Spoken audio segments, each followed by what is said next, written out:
ഇരട്ടക്കുട്ടികളുടെ അമ്മമാർ എന്നുള്ള തലക്കെട്ടിലുള്ള കഥയിൽ ഹിന്ദു മുസ്ലിം കുടുംബങ്ങളുടെ മൈത്രിയാണ് പറയുന്നത്.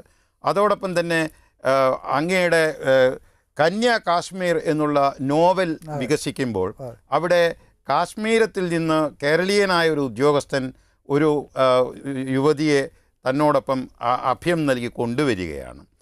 അവിടെ തേടി അവൾ എത്തുകയാണ്. അപ്പോൾ ഈ രീതിയിലുള്ള ചില പ്രമേയ തലങ്ങൾ, അത് പ്രാദേശികമാകാം, ദേശീയമാകാം, സ്ഥലം, കാലം, കഥാപാത്രങ്ങൾ, ഇവ തിരഞ്ഞെടുക്കുന്ന കാര്യം ആകസ്മികമായിട്ടാണോ സംഭവിക്കുന്നത്? അതല്ല. ഇപ്പോൾ കന്യാകാശ്മീരിൻ്റെ കാര്യം തന്നെ പറഞ്ഞാൽ ആദ്യം ഞാൻ പൊളിക്കാൻ ശ്രമിച്ചത് കാശ്മീരിനെ കുറിച്ചുള്ള നമ്മളുടെ സങ്കല്പങ്ങളെയാണ് ഞാൻ പൊളിക്കാൻ ശ്രമിച്ചത്. കാശ്മീർ എന്ന് പറയുന്നത് ഇന്ത്യയുടെ ഭാഗമാണ്. ഇന്ത്യയുടെ മറ്റ് ഭാഗങ്ങളിൽ ജീവിച്ചിരുന്നവനേക്കാൾ ദേശീയ ബോധവും ഭാരതത്തിന് വേണ്ടി നിലനിന്നവരും ഭാരതത്തെ സ്നേഹിച്ചിരുന്നവരുമായ ധാരാളം ആളുകൾ ആ താഴ്വരയിൽ ജീവിച്ചിരിപ്പുണ്ട്. അവരുടെ പിന്തുടർച്ചക്കാർ ഇന്നും അവിടെ ജീവിച്ചിരിക്കുന്നു എന്ന് പറയാനാണ് ഞാൻ ആ നോവലിലൂടെ ശ്രമിച്ചത്. ആ പെൺകുട്ടിയെ വളരെ മോശമായ രീതിയിൽ ജീവിത സാഹചര്യങ്ങളുടെ പഴുതുകളെല്ലാം അടഞ്ഞു കഴിഞ്ഞപ്പോൾ അവൾ തൊട്ടടുത്ത പാകിസ്ഥാനിലേക്ക് ഊളിയിട്ട് പോകാൻ ആ പെൺകുട്ടി ശ്രമിച്ചില്ല. അവൾ ഇന്ത്യയുടെ തെക്കേയറ്റമായ കേരളത്തിലേക്ക് ഒരു അവളുടെ പിതാവിൻ്റെ കൂട്ടുകാരനായ ഒരു പട്ടാളക്കാരൻ ഹിന്ദുവായ ഒരു പട്ടാളക്കാരൻ്റെ വീട് അവൾ കണ്ടിട്ടില്ലാത്ത ഒരു പ്രദേശത്തേക്ക് അവൾ ട്രെയിൻ കയറി തനിച്ച് ധൈര്യത്തോടു കൂടി എത്തുകയാണ്. അപ്പോൾ അവളുടെ ഉള്ളിലെ ബോധം അവൾ ആ മനുഷ്യനെ തിരിച്ചറിഞ്ഞിട്ടുണ്ട്.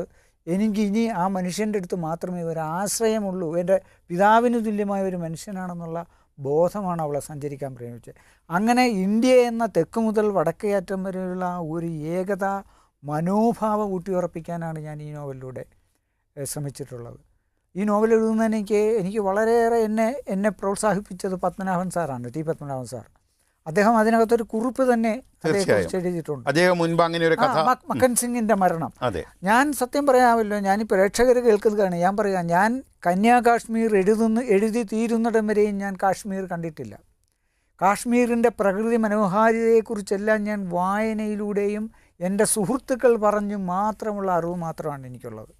എന്നിട്ട് ഞാൻ ഈ നോവൽ എഴുതി കഴിഞ്ഞതിന് ശേഷം ഞാൻ ടി പത്മനാഭനെ കാണിച്ചു. അദ്ദേഹം വായിച്ചിട്ട് എന്നോട് പറഞ്ഞു, അത്ഭുതമായിരിക്കുന്നു, നിങ്ങൾ എത്രയോ കൊല്ലം അവിടെ താമസിച്ചിരിക്കുന്നത് പോലുള്ള ഒരു അനുഭവമാണ് ഇതിനകത്ത് എഴുതി വച്ചിരിക്കുന്നത്. അത്രത്തോളം അവിടുത്തെ പ്രകൃതിയെ പോലും നിങ്ങൾ കൃത്യമായ രീതിയിൽ വരച്ചു വച്ചിട്ടുണ്ട് എന്ന് പറഞ്ഞിട്ടാണ് സാർ എനിക്ക് 2 പേജോളം വരുന്ന ഒരു കുറിപ്പ് എഴുതി തന്നത്.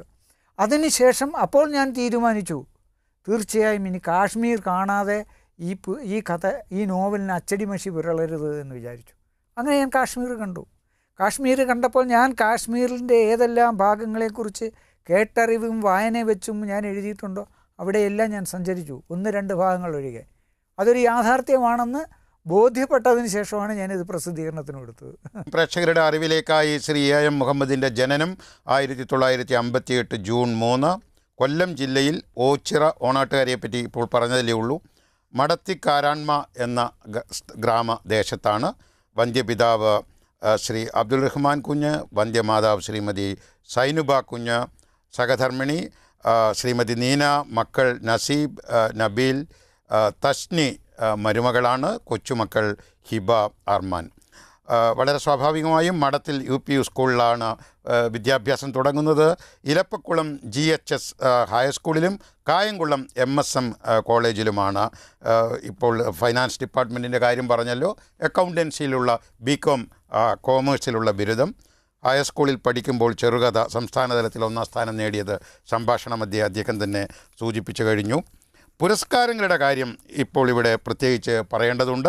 കേരള സർക്കാർ പ്രവാസി സാഹിത്യകാരന്മാർക്ക് ഏർപ്പെടുത്തിയ ആദ്യത്തെ പുരസ്കാരം 2005 അബുദാബി മലയാളി സമാജം സാഹിത്യ അവാർഡ് അതേ വർഷം തന്നെ.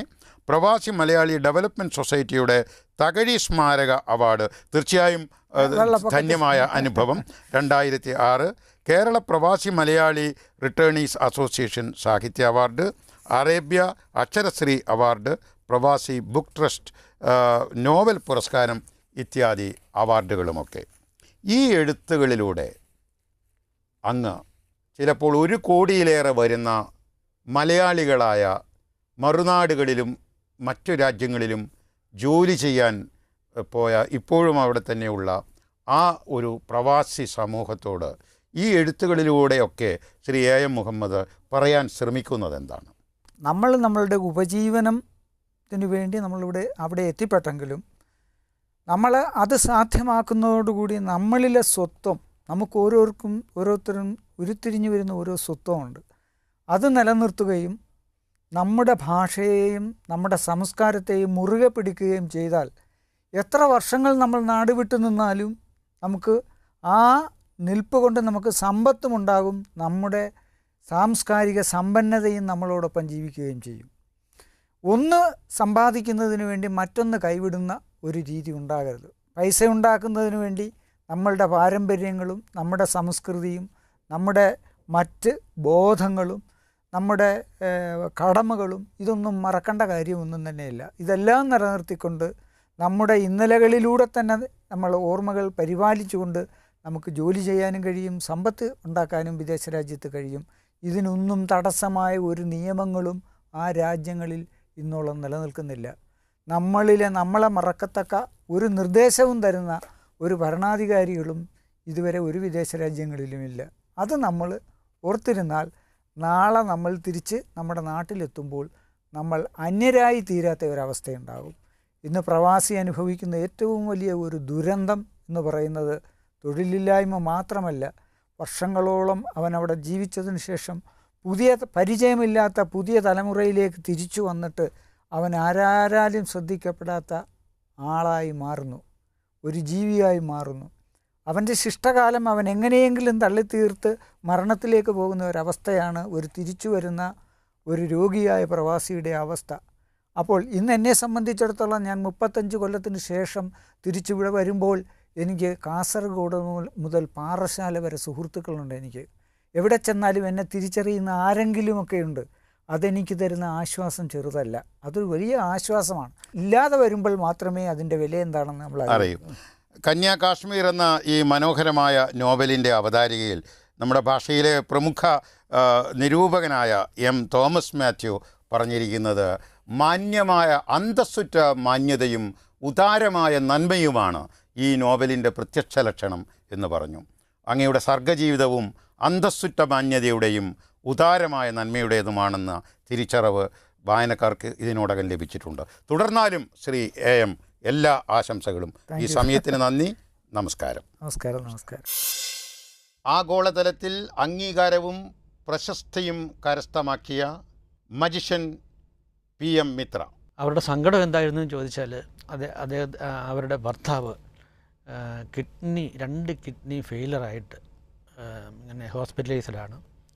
അപ്പോൾ അതിനെന്തെങ്കിലും ഒരു മാർഗം മാജിക്കിലൂടെ അല്ലെങ്കിൽ എൻ്റെ സിദ്ധിയിലൂടെ ചെയ്തു കൊടുക്കാമോ എന്ന ഒരു സങ്കടകരമായ ഒരു ചോദ്യവും ഒരാവശ്യവുമായിട്ടാണ് അത് സമീപിച്ചത്. അപ്പം ഞാൻ അവരെ ഞാനത് പറഞ്ഞ് മനസ്സിലാക്കി, ഇതൊരു ആർട്ടാണ്. ഞങ്ങൾ ഈ ആർട്ടിൽ പ്രാക്ടീസ് ചെയ്ത് ഞങ്ങളതിലൊരു വളരെയധികം പ്രാക്ടീസ് ചെയ്യുന്നതുകൊണ്ടാണ് നിങ്ങൾക്കിത് അത്ഭുതമായിട്ട് തോന്നുന്നത്. അപ്പം അതുകൊണ്ട് അങ്ങനെയുള്ള ഒരു കഴിവെനിക്കില്ല. നിങ്ങളതിന് പറ്റിയ ഒരു മാർഗം ട്രീറ്റ്മെൻറ്റ് ചെയ്യുന്ന രീതിയിലുള്ളതേ അല്ലാതെ നമുക്ക് ചെയ്യാൻ പറ്റില്ല എന്ന് പറഞ്ഞു.